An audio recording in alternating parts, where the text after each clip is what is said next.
হ্যাঁ বন্ধুরা, একটু অনেক দিন পরে আবার ভিডিও দিচ্ছি। আমার সামনে যে বসে আছেন জেন্টেল লেডি, নাম বলছি স্বপ্না দাস। বয়স হচ্ছে 50 বছর। ডান দিকে হাঁটুতে খুব ব্যথা ছিল, জ্বালা ছিল, বা হাঁটুটা ভাঁজ করতে পারতো না, হাঁটুটা ফুলে যেত, বিশেষ করে রাত্রেবেলায় হতো। এই যত কষ্ট এটা রাত্রেবেলায় বেশি হতো। ফার্স্ট মোশন হতো কখন, ঘুম থেকে ওঠার পর যখন পাটা ফেলতো তখন বেশি ব্যথা হতো। আবার হাঁটতে হাঁটতে ওনার রিলিফ হয়ে যেত। ঠিক বলছি তো আমি সব? আর একটু আইস ব্যাগ দিলে, মানে ঠান্ডা কিছু দিলে আরাম হতো। আর দুটো বোথ অ্যাঙ্কেল জয়েন্টে সোয়েলিংটা একবারই আমি ওষুধ দিয়েছি ওনাকে, এই হিসাবে একবারই ওনাকে ওষুধ দেওয়া হয়েছে। ফোড়াটা একটু দেখানো যাবে? এই যে ফোড়াটার এই যে রয়েছে, আমার মনে হয় আগের দিক একটু কমেছে, যদিও 1 মাসের ওষুধ নিয়েছিল। দেখি এইটা, দেখি এই পাশেরটা একটু ফোলা, দেখেছেন পাটা ফোলা রয়েছে, অ্যাঙ্কেল জয়েন্টে ফোলা রয়েছে।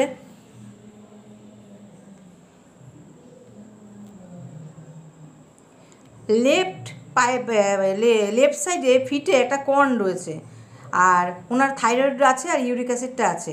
আর এই যে দুটো হাঁটুতে যে ওনার ব্যথা, এক্সরে করিয়েছিলাম, বোথ নি জয়েন্টে অস্টিওআর্থ্রাইটিস, মানে ওনার কার্টিলেজটা আস্তে আস্তে ক্ষয় হয়ে যাচ্ছে। তাহলে এই পেশেন্টকে কীভাবে আমরা ভালো রাখতে পারবো? আমরা এই পার্মানেন্ট কিওর করতে পারবো না, কিন্তু ওষুধকে উনি একদম দৌড়াদৌড়ি করবে, ওনার কোনো সমস্যা হবে না। সঙ্গে বলে দিচ্ছে ওনাকে ব্যায়াম করতে, আর উনি সারা জীবন ভালো থাকবে, কোনো দিন কোনো সমস্যা হবে না, যতদিন থাকবে ভালোই থাকবে। আচ্ছা, এবার আমি কি ওষুধ সিলেকশন করলাম? পাস্ট হিস্ট্রিতে ওনার অ্যাপেন্ডিক্স অপারেশন হয়েছে, কুকুর একটু কামড়েছিল, করোনা ভ্যাকসিন ছিল। বাবার হচ্ছে স্ট্রোক হয়েছিল, অ্যাজমা ছিল, আর মায়ের দিকে ডায়াবেটিস মেলিটাস আর ক্যান্সার ছিল। আমি ওষুধটা কি সিলেকশন করলো তাতে করে বলে দিচ্ছি। জেনারেলি ওনার একটা ঠান্ডা লাগার প্রবণতা আছে, চিলি পেশেন্ট, ড্রিম দেখে ডেথ পারসন, স্কিনে হচ্ছে লেফট সাইড নোজের এখানে একটা মোল রয়েছে, আমি একটা দেখেছি। আমি ওনার যাবো, আমি আপনাকে মুখ দেখাবো না, আপনি মুখ দেখাবো না, একটুখানি আমি মোলটা দেখাই তাহলেই হবে। এই যে দেখুন, হ্যাঁ আমি ওনার মুখ দেখাচ্ছি না, কিন্তু লেফট সাইডে একটা মোল রয়েছে।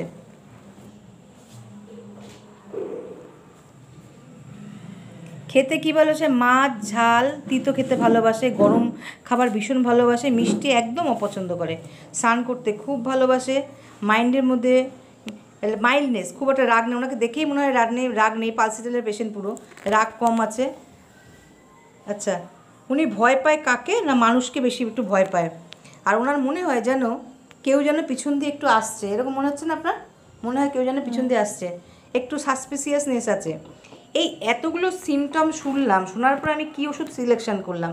আমি অনেকগুলো ওষুধ এখানে, এটা আমি সেকেন্ড প্রেসক্রিপশান, কিন্তু প্রথমবার আমার একবার দেওয়া হয়ে গেছে। আমি বলে দিই আপনাকে, রাস্টাক্স 1M 6টা ডোজ দিয়েছিলাম, দেওয়ার পরে PTRS দিয়েছিলাম।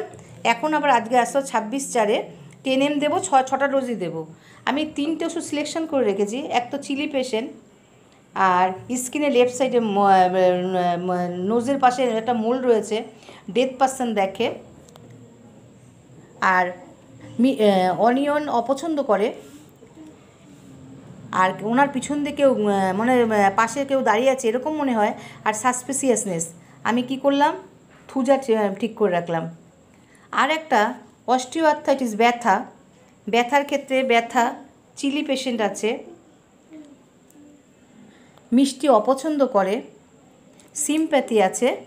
আমি কি করলাম? কোস্টিকাম সিলেক্ট করে 3টেটা, কিন্তু এই মুহূর্তে আমি দুটোর একটাও কিন্তু দিলাম না, একটা শর্ট অ্যাক্টিং মেডিসিন দিলাম, নাহলে এটা না দিলে, এগুলো দিলে কাজ হবে না।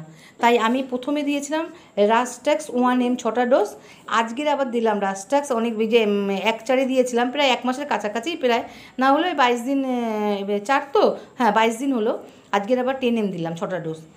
আচ্ছা বলুন, আপনি কেমন আছেন ওষুধ খেয়ে? এখন অনেক ভালো আছি। তাহলে আগের থেকে স্পেসিফিক কিছু মেডিসিন দিলাম না, আগে শর্ট অ্যাক্টিং কিছু দিয়ে নিলাম, এরপরে হিসাব মতন যে থুজা কিংবা কোস্টিকাম যে কোনো একটা। এই রাস্টাক্সে কিন্তু ওনার ব্যথা সাময়িক রিলিফ হলে পার্মানেন্ট রিলিফ হবে না।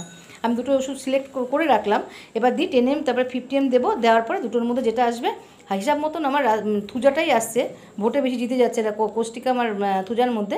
তা আমি আগে দেবো 10M, এর পর 50M দেবো, তারপর আশা করছি আমি থুজার দিকে যাব। ঠিক আছে বন্ধুরা, রাখলাম। ঠিক আছে, রাখলাম।